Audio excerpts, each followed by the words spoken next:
DK Shivakumar ಅವರು ಇವತ್ತು ನೂತನ ಮುಖ್ಯಮಂತ್ರಿಯಾಗಿ ಸಾಯಂಕಾಲ 4:05ಕ್ಕೆ ಪ್ರಮಾಣ ವಚನವನ್ನ ಸ್ವೀಕಾರ ಮಾಡಲಿದ್ದಾರೆ. ಆಲ್ರೆಡಿ ಎಲ್ಲ ರೀತಿಯ ಸಿದ್ಧತೆಗಳು ಕೂಡ ಆಗಿದೆ. ಅವರ ಅಭಿಮಾನಿಗಳು ಕೂಡ ಬಹಳ ಕಾತರತೆಯಿಂದ ಕಾಯ್ತಾ ಇದ್ದಾರೆ. ಯಾವಾಗ ಪ್ರಮಾಣ ವಚನ ಸ್ವೀಕಾರ ಮಾಡ್ತಾರೆ, ಯಾವಾಗಿಂದ ಡಿಕೆ ಶಿವಕುಮಾರ್ ಅವರ ರಾಜ್ಯಭಾರ ಶುರುವಾಗುತ್ತೆ ಅಂತ ಹೇಳಿ. ಕೊನೆಗೂ ಕೂಡ ಇಷ್ಟು ವರ್ಷಗಳ ಕಾಲ ಕಾದು ಪಕ್ಷದ ನಿಷ್ಠಾವಂತ ನಾಯಕನಾಗಿದ್ದು, ಕಾರ್ಯಕರ್ತನಾಗಿದ್ದು, ಪಕ್ಷಕ್ಕೆ ಏನೆಲ್ಲ ತ್ಯಾಗ ಮಾಡಿ ಈಗ ಡಿಕೆ ಶಿವಕುಮಾರ್ ಅವರಿಗೆ ಸಿಎಂ ಸ್ಥಾನ ಒಲಿದು ಬಂದಿದೆ. ಇದೆಲ್ಲದರ ನಡುವೆ ಒಂದು ಪ್ರಶ್ನೆ ಸಿಕ್ಕಾಪಟ್ಟೆ ಓಡಾಡ್ತಾ ಇದೆ. ಡಿಕೆಶಿ ಗಡ್ಡದ ಶಪಥಕ್ಕೆ ಇವತ್ತೇ ಸಿಗುತ್ತಾ ಮುಕ್ತಿ? ಡಿಕೆ ಶಿವಕುಮಾರ್ ಅವರನ್ನ ಹೊಸ ಲುಕ್ಕಲ್ಲಿ ನೋಡೋದಕ್ಕೆ ರಾಜ್ಯದ ಜನ ಇಷ್ಟಪಡ್ತಾ ಇದ್ದಾರೆ. ಪ್ರಮಾಣ ವಚನಕ್ಕೆ ಕ್ಲೀನ್ ಶೇವ್ ಲುಕ್ನಲ್ಲಿ ಏನಾದರೂ ಬರ್ತಾರಾ ಕನಕಪುರ ಬಂಡೆ? ಇದು ಬಹಳಷ್ಟು ಕ್ಯೂರಿಯಾಸಿಟಿಯನ್ನ ಹುಟ್ಟಿಸಿರೋದು. ಕರ್ನಾಟಕ ರಾಜಕಾರಣದ ಟ್ರಬಲ್ ಶೂಟರ್ ಡಿಕೆ ಶಿವಕುಮಾರ್ ಅವರ ರಾಜಕೀಯ ಜೀವನದ ಬಹುದೊಡ್ಡ ಕನಸು ಸಿಎಂ ಆಗಬೇಕು ಅನ್ನೋದು. ದೈವ ಬಲ ಎಲ್ಲದರ ಅನುಗ್ರಹದಿಂದ ಇವತ್ತು ಪ್ರಮಾಣ ವಚನ ಸ್ವೀಕಾರ ಮಾಡ್ತಾ ಇದ್ದಾರೆ. ಆ ಕನಸು ನನಸಾಗುವ ಕಾಲ ಇವತ್ತು ಕೂಡಿ ಬಂದಿದೆ ಅಂತಾನೆ ಹೇಳಬಹುದು.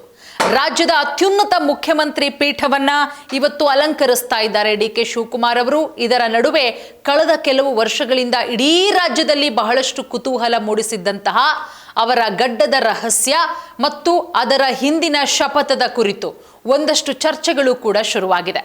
ಹಾಗಾಗಿ ಇವತ್ತು ಹೊಸ ಲುಕ್ಕಲ್ಲಿ ಡಿಕೆ ಶಿವಕುಮಾರ್ ಅವರು ರಾಜ್ಯದ ಜನರ ಮುಂದೆ ಬರ್ತಾರಾ, ಕ್ಲೀನ್ ಶೇವ್ ಮಾಡಿಕೊಂಡು ಪ್ರಮಾಣ ವಚನ ಸ್ವೀಕಾರ ಮಾಡ್ತಾರಾ ಅನ್ನೋದೇ ಸದ್ಯಕ್ಕಿರುವಂತಹ ಕುತೂಹಲ. ನೋಡಿ, ಸದನದ ಒಳಗೂ ಹೊರಗೂ ಸ್ವಾರಸ್ಯಕರ ಚರ್ಚೆಗಳಿಗೆ ಗ್ರಾಸವಾಗಿದ್ದ ಡಿಕೆಶಿ ಅವರ ಈ ವಿಭಿನ್ನ ಲುಕ್ನ ಹಿನ್ನೆಲೆ, ಶಪಥದ ಸಂಪೂರ್ಣ ವಿವರ ಇಲ್ಲಿದೆ ನೋಡಿ.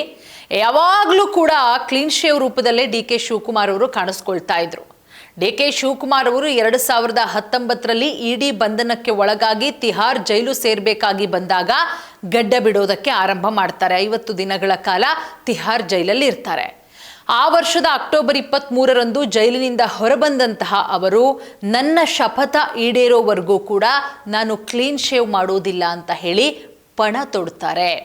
ಸೊ ತಿಹಾರ್ ಜೈಲಿನ ನಂಟು, ತಿಹಾರ್ ಜೈಲಿನಿಂದ ಬಿಡುಗಡೆಯಾದ ದಿನದಿಂದಲೂ ಇಲ್ಲಿಯವರೆಗೂ ಡಿಕೆ ಶಿವಕುಮಾರ್ ಅವರು ಗಡ್ಡ ಬಿಡೋದಕ್ಕೆ ಪ್ರಾರಂಭ ಮಾಡ್ತಾರೆ. ಸೊ ಮಾಧ್ಯಮಗಳು ಈ ಬದಲಾದ ಲುಕ್ನ ಹಿಂದಿನ ಉದ್ದೇಶದ ಬಗ್ಗೆ ಪ್ರಶ್ನೆ ಮಾಡಿದಾಗಲೆಲ್ಲ ಕೇವಲ ಮಂದಹಾಸವನ್ನ ಬೀರಿ ಮುಂದೆ ಹೋಗ್ತಾ ಇದ್ರು, ಸುಮ್ಮನಾಗ್ತಾ ಇದ್ರೆ ವಿನಃ ಈ ರಹಸ್ಯವನ್ನ, ಕ್ಲಾರಿಫಿಕೇಶನ್ ಅನ್ನ ಎಲ್ಲೂ ಕೂಡ ಡಿಕೆ ಶಿವಕುಮಾರ್ ಅವರು ಬಿಟ್ಕೊಡ್ಲಿಲ್ಲ. ಆದರೆ ಒಂದು ಆಂತರಿಕ ವಲಯದಲ್ಲಿ ಇದು ಸಿಎಂ ಗಾದಿಗಾಗಿಯೇ ಮಾಡಿರೋ ಶಪಥ ಅನ್ನುವ ಮಾತುಗಳು ಕೂಡ ಬಲವಾಗಿ ಕೇಳಿ ಬರ್ತಾ ಇದ್ವು. ಈ ಗಡ್ಡದ ವಿಚಾರ ಕೇವಲ ಸಾಮಾಜಿಕ ಜಾಲತಾಣಗಳಿಗಷ್ಟೇ ಸೀಮಿತವಾಗದೆ ವಿಧಾನಸಭೆಯ ಸದನದ ಒಳಗೂ ಕೂಡ ಸ್ವಾರಸ್ಯಕರ ಚರ್ಚೆಗಳಿಗೆ ವೇದಿಕೆಯಾಗಿತ್ತು. ಅದಾದ ಬಳಿಕ 2022ರ ಜನವರಿಯಲ್ಲಿ ನಡೆದ ಮೇಕೆದಾಟು ಪಾದಯಾತ್ರೆಯ ಸಂದರ್ಭದಲ್ಲೂ ಕೂಡ ತಿಹಾರ್ ಜೈಲಿನಲ್ಲಿ ಬಿಟ್ಟಿರುವ ಈ ಗಡ್ಡವನ್ನ ನಾನಾಗೇ ತೆಗೆಯೋದಿಲ್ಲ, ನೀವು ಜನ ನನಗೆ ಮುಕ್ತಿ ಕೊಡಿಸ್ಬೇಕು ಅಂತ ಹೇಳೋ ಮೂಲಕ ತಮಗೆ ರಾಜ್ಯದ ಅತ್ಯುನ್ನತ ಅಧಿಕಾರ ಸಿಗೋವರೆಗೂ ಕೂಡ ಗಡ್ಡ ತೆಗೆಯಲ್ಲ ಅನ್ನುವ ಇಂಗಿತವನ್ನ ಪರೋಕ್ಷವಾಗಿ ಡಿಕೆ ಶಿವಕುಮಾರ್ ಅವರು ವ್ಯಕ್ತಪಡಿಸಿದ್ರು. ಸೊ ಸದ್ಯ ಮುಖ್ಯಮಂತ್ರಿ ಸ್ಥಾನ ಸಿಗ್ತಾ ಇದೆ.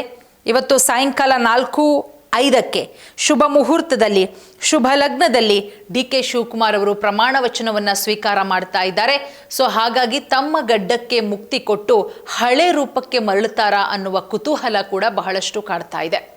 ಸೊ ಡಿಕೆ ಶಿವಕುಮಾರ್ ಅವರ ರಾಜಕೀಯ ಜೀವನದ ಬಹುದೊಡ್ಡ ಕನಸು ಇವತ್ತು ನನಸಾಗ್ತಾ ಇದೆ. ಬಹುದೊಡ್ಡ ಕನಸು, ಬಹಳ ವರ್ಷಗಳ ಕನಸು.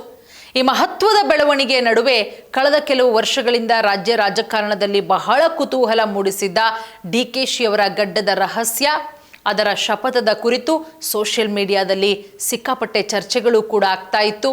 ಒಮ್ಮೆ ಸದನದಲ್ಲಿ ವಿರೋಧ ಪಕ್ಷದ ನಾಯಕರಾದಂತಹ ಆರ್ ಅಶೋಕ್ ಅವರು ಡಿಕೆಶಿ ಗಡ್ಡದ ವಿಚಾರವನ್ನ ಪ್ರಸ್ತಾಪ ಮಾಡ್ತಾರೆ.